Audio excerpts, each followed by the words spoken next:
Yang kedua, kapan seseorang itu disebut fix dan confirm sebagai cinta sama dunia? Yang kedua itu, dia memiliki sifat. Sifatnya itu sebagaimana dalam satu riwayat. Dalam satu riwayat yang saya baca, dia kayak khimar di waktu siang. Tapi dalam beberapa penjelasan, dia kayak asad, kayak singa dia di waktu siang. Wajussah fil lail, tapi kemudian dia jadi bangkai ketika di tengah malam. Orang yang jatuh cinta sama dunia itu akan terbaca dan tercermin bagaimana ketika dia itu menjalani aktivitas siang dan malamnya. Kalau siang, dia itu memiliki sifat sebagaimana singa. Singa itu, lihat ikhwan, singa itu tajam kalau melihat buruan, itu kan singa.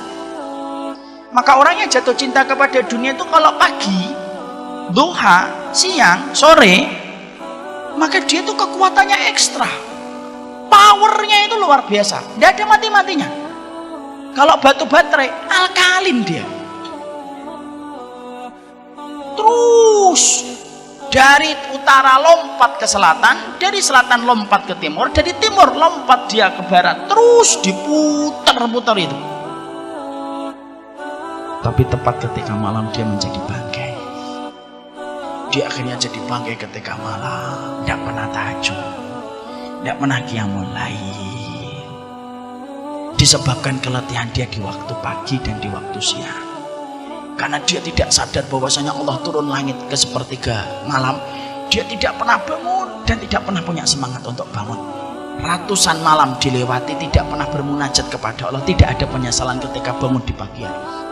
Tapi ketika ada satu proyek, satu kesempatan, gemericik harta, kok terlewatkan, penyesalannya terbawa sampai 3 tahun pun tidak hilang-hilang. Jadi kalau ada orang, kalau dia memiliki dua sifat, dia kayak keledai yang suka makan, atau sebagaimana singa yang luar biasa ketika mencari harta, tapi ketika malam itu kemudian dia tepar dan tidak pernah melaksanakan sholat malam untuk beribadah kepada Allah, maka itu salah satu di antara sifat orang yang sudah jatuh cinta sama dunia. Padahal maaf ya ikhwan, kita nyari rezeki itu memang bagian dari nafkah dan itu wajib. Betul, saya tidak mengatakan mencari nafkah itu haram, enggak. Mencari nafkah itu kewajiban. Tapi mencari nafkah itu juga kita harus paham waktunya. Karena tawakalnya kita, karena takaran kita kalau mencari harta itu sudah dibuat takaran waktunya oleh Rasulullah. Bagaimana Rasulullah itu menakar waktu kita untuk bekerja? Nabi itu kan sudah menyerupakan cara kita bekerja itu sebagaimana burung ketika bekerja. Taqdu himasan wa taruhu bitonan.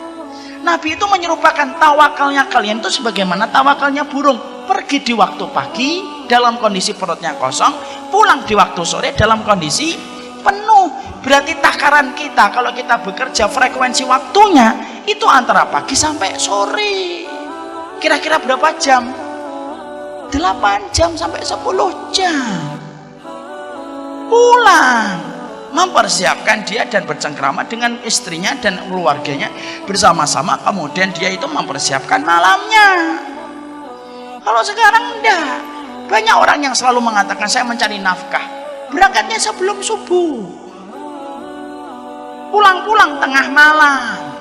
Mana ada burung pulang tengah malam? Itu namanya burung hantu. Tapi orang itu ketika akhirnya tidak sadar, akhirnya apa? Semacam itu.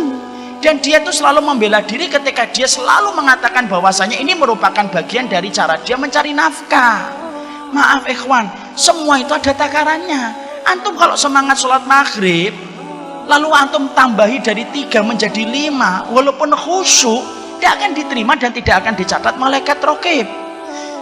Maka kalau nambahi sesuatu pada sesuatu yang tidak ada takarannya itu tidak boleh. Kalau sholat kita aja tidak boleh berlebihan, apalagi urusan ketika mencari nafkah. Akhirnya orang atas nama mencari nafkah habis waktunya untuk mencari duit. Senin sampai Jumat kerja, Sabtu Ahad ngurusin hobi. Senin sampai Jumat kerja lagi, Sabtu dan Ahad ngurusin hobi. Malam tidak pernah bangun untuk bermunajat kepada Allah. Takaran waktunya rusak karena dia tidak menyesuaikan dengan takaran waktu yang disampaikan oleh Rasulullah. Maka akhirnya kalau ada orang dalam kondisi ketika dia mencari penghasilan atas nama nafkah untuk memberikan kecukupan kepada istri dan anaknya, tapi dalam kondisi takarainya melebihi batasan yang telah dibuat oleh Allah dan Rasulnya, hati-hati. Semacam ini berpotensi akhirnya tersetrum untuk mendapatkan cinta kepada dunia secara berlebihan. Dan akhirnya yang kita khawatirkan itu apa? Mungkin dapat dunia, tapi akhirnya diluputkan dari rezeki. Antum paham gak ikhwan? Bedakan antara dunia dengan rezeki. Orang kalau sudah membabi buta untuk mencari dunia, maka Allah ngasih kepada dia dunia, tapi Allah menahan dia untuk tidak mendapatkan rezeki. Karena beda antara dunia dengan rezeki, itu beda. Dunia itu angka deret dari nominal-nominal yang kita pengen peroleh, itu dunia. Tapi kalau rezeki cakupannya lebih luas daripada dunia. Karena rezeki itu tidak terbatas hanya angka deret.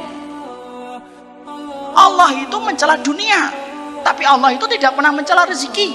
Pernah nggak Allah mencela rezeki? Enggak. Bahkan kalau antum membaca salah satu pada surat At-Tolak, Allah itu mensifati surga itu rezeki. Wa qad ahsanallahu lahu rizqa. Allah ketika menceritakan orang mukmin yang masuk surga, Allah menutup ayat itu pada surat At-Tolak ayat yang ke-11. Waqad ahsanallahu ilaihi rizqa. Allah telah memperbaiki urusan rezeki mereka ketika mendapatkan surga. Allah itu tidak pernah mencela rezeki, tapi Allah mencela dunia. Makanya maaf ya, sampai orang ketika dibenamkan di dalam neraka pun Allah masih hinakan dia dengan dunianya yang dulu mereka peroleh. Wa yauma yu'radul ladzina kafaru 'alan nari adhabtum thayyibatikum fi hayatikumud dunya wastamta'tum biha. Mana dunia yang dulu kalian banggakan, yang menjadikan kalian menolak setiap ayat-ayat yang aku sampaikan. Rasulullah itu tidak pernah minta dunia, tapi Rasulullah itu minta rezeki. Pernah nggak kita mendapati Rasulullah minta dunia? Enggak, tapi Rasulullah itu minta rezeki. Makanya tidak ada zikir yang tidak pernah ditinggalkan Nabi kalau habis sholat subuh kecuali rezeki, kecuali zikirnya apa? Allahumma inni as'aluka ilman nafi'an wa rizqan thayyiban. Rezeki. Makanya kalau orang sampai nabrak takaran yang sudah dibuat sama Allah, mungkin dia puas karena mendapatkan apa yang dia mau, terus-terusan dia nyari duit itu. Mungkin menggenggam dunia, tapi dia mungkin tidak menggenggam rezeki. Kenapa? Dia tidak pernah ketemu Allah kok pada sepertiga malam, karena dia menjadi bangkai di tengah kegelapan malam. Dan kalau orang itu cuma dapat dunia, maaf, sifatnya dunia itu tidak pernah mencukupkan. Makanya kalau mendapatkan rezeki, ada orang yang mendapatkan 3 juta tapi cukup, tapi ada orang yang mendapatkan 30 juta tidak cukup kan? Kenapa? Karena 30 juta itu dunia baginya. Ada orang yang cuma gajinya 3 juta tapi cukup karena itu rezeki baginya. 3 juta, istrinya senyum, Masya Allah, rezeki. Ini rezeki. Jadi akhirnya istrinya cukup. Ketika gajinya 3 juta, kemudian istrinya cuma dikasih 1,5, dikembalikan 1 jutanya. Ini 1 jutanya tidak usah kebanyakan. Memang berapa? Cukup 500.000 aja, Masya Allah. Istri kayak gini nih yang harus dicari. Maka kemudian cukup, anaknya dikasih lontong, sudah nikmat, sudah bersyukur sama orang tuanya. Itu rezeki. Maaf ya, kadang-kadang ada orang 30 juta, istrinya protes. Padahal sudah dikasih nafkah 10-15 juta, dikasih nafkah 20 juta. Anaknya tidak pernah puas dengan barang-barang yang dibelikan sama orang tuanya. Kalau bukan barang branded maka tidak mau pakai perkara itu, dan dia malu sama teman-temannya. Akhirnya apa? 30 juta serasa 500.000. Tapi ada orang yang mendapatkan 3 juta tapi serasa 30 juta. Dan yang membedakan itu cuma satu, kita ini dapat dunia atau rezeki. Makanya kalau kita kok tidak cukup, simpel, berarti yang kita genggam dunia.